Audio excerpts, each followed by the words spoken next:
اصلاح فکر، طرز فکر کو بدلو۔ چھٹے امام فرماتے ہیں نگاہ حرام اے نسل جوان تمہارے وجود میں حسرت کو پیدا کرتی ہے۔ مولا بہت لوجیکل بات کر رہے ہیں، کہا نا اس مکتب میں رہنے والے عقل مند احساساتی لوگ نہیں، ایموشنل نہیں، ٹین کے ڈبے والے نہیں کہ جلدی گرم جلدی ٹھنڈے ہو گئے۔ اس مکتب میں رہنے والے کیس، ہوشیار، تیز، کیلکولیٹڈ، فکر کر کے چلنے والے، اس نیٹ ورک کے افراد ایک رہبریت کے نیچے رہنے والے، جس میں 2-3 مجالس پہلے گفتگو کر چکا۔ اب فکر کی اصلاح کرے اپنی عقل سے سوچ۔ فرمائے نگاہ حرام تمہارے وجود میں حسرت پیدا کرتی ہے، اور حسرت تمہارے وجود میں غم پیدا کرتی ہے، اور غم تجھے نا امید بناتا ہے، تو تمہاری پوری زندگی ڈپریشن میں چلی جائے گی۔ میں مثال دے رہا ہوں، ایک فقیر ہے جو بھوکا ہے، جس نے 2 دن سے کھانا نہیں کھایا، دوسرا فقیر بھی ہے جس نے 2 دن سے کھانا نہیں کھایا۔ اب ان دونوں فقیروں کے لیے ہم کہیں کہ بھائی یہ کراچی کی فوڈ اسٹریٹ ہے، فقیر صاحب آپ اس فوڈ اسٹریٹ سے گزر کے اپنے گھر جائیں۔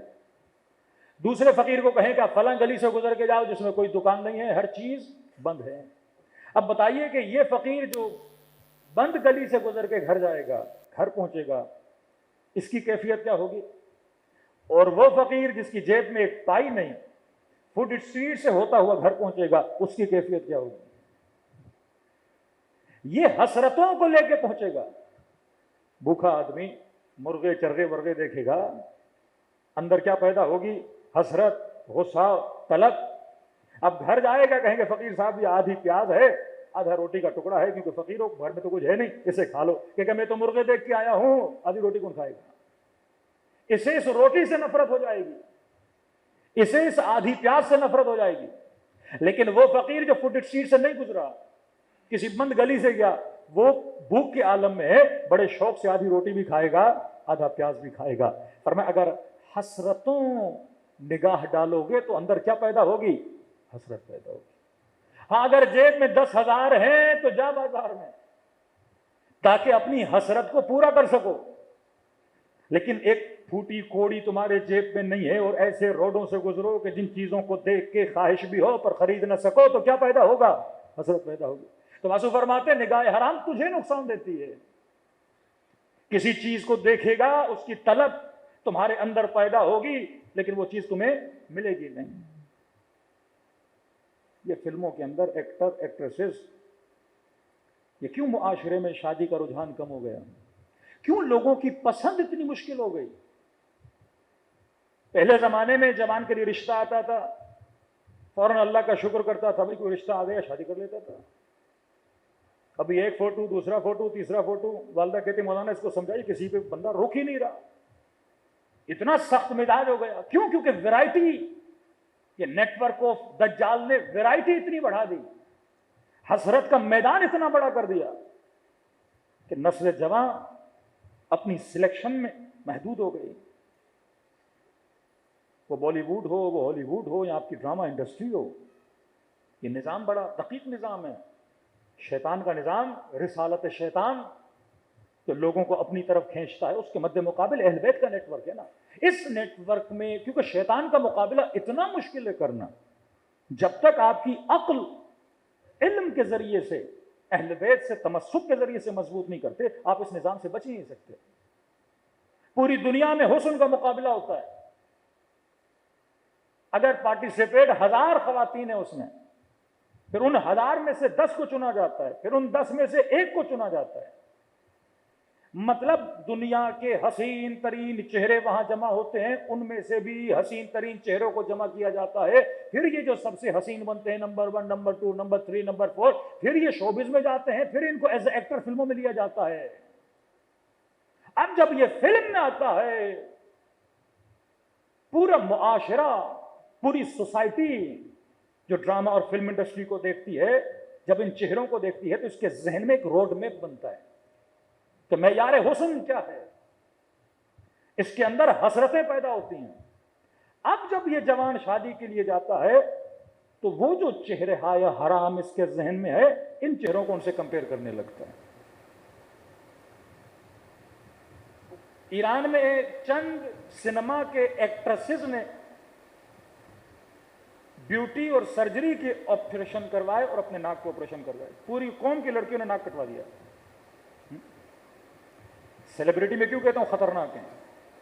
وہ سیلیبریٹی مذہبی ہو، وہ سیلیبریٹی نوح خان ہو، وہ سیلیبریٹی سیاستدان ہو، وہ سیلیبریٹیز ایکٹر ایکٹریسز ہو، کیونکہ یہ رول ماڈل بن جاتے ہیں. پوری قوم ان کو فالو کرتی ہے. پوری دنیا میں کسی ملک میں اتنے بیوٹی سرجری آپریشن نہیں ہوتے جتنے ایران میں ہوتے ہیں، کیونکہ رول ماڈل کیا تھے؟ ایکٹر ایکٹریسز تھے. اب رول ماڈل جو کرے گا، جو نوجوان نسل ہے وہ کرتی ہے. آپ کے نوح خان جیسے کپڑے پہنیں گے، نسلیں پہنیں گے، کیونکہ بچے کس کو فالو کر رہے ہیں؟ رول ماڈل بنا دیا نا. تبھی کا سیلیبریٹی بڑی خطرناک، اس کی ذمہ داری بہت زیادہ ہوتی ہے.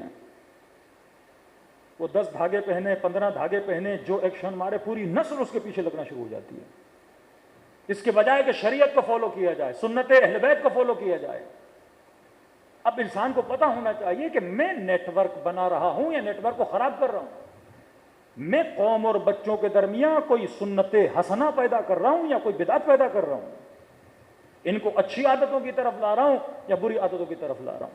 تو مولا قانون دے رہے ہیں، فرمایا نگاہ حرام اے جماع تمہارے وجود میں حسرت کو پیدا کرتی ہے، کیونکہ خواہش پیدا ہوگی، اور خواہش کو پورا نہ کر سکو گے تو مایوس ہو جاؤ گے، اور جب مایوس ہو جاؤ گے تو دین سے پیچھے ہٹ جاؤ گے، پھر اللہ سے شکایتیں کرنا شروع کر دو گے، پھر انزائٹی، پھر ڈپریشن، پھر ڈاکٹر کے پاس، پھر مختلف نشوں میں، پھر مختلف چیزوں میں پڑ جاؤ گے. تمہاری زندگی کیا ہو جائے گی؟ تباہ و برباد ہو جائے گی. کیوں فرمایا قل لا اسألکم علیہ اجرا الا المودۃ فی القربى. اس نیٹ ورک کا دار و مدار محبت ہے. آپ کو مولا حسین جوڑتے ہیں محبت کے ذریعے سے. پاک محبت، صاف محبت، ایک ایسی محبت جس میں نجاست کا کوئی اندیشہ نہیں ہے، خلوص، ایثار. سبیلے لگاتے ہو محبت میں نا. محبت کیا سکھاتی ہے؟ قربانی سکھاتی ہے. اپنی جیب سے پیسہ نکال کے امام حسین پہ لگانا قربانی ہے نا. اندھیرے راتوں میں اپنے گھروں کو چھوڑ کے فرش عزا پہ بیٹھنا یہ وقت کی قربانی ہے نا.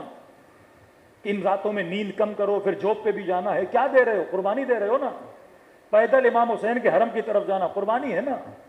5-5 6-6 لاکھ روپے خرچ کر کے بندہ کربلا کی زیارت کو جائے. کیا اس جوان کا دل نہیں کرتا سوئٹزرلینڈ چلا جائے؟ کیا اس کا دوسروں کی طرح دل نہیں کرتا ترکی ورکی کا ٹرپ لگا دے؟ لیکن دوسری نسلیں اپنے بچوں کو کہاں بھیج رہی ہیں؟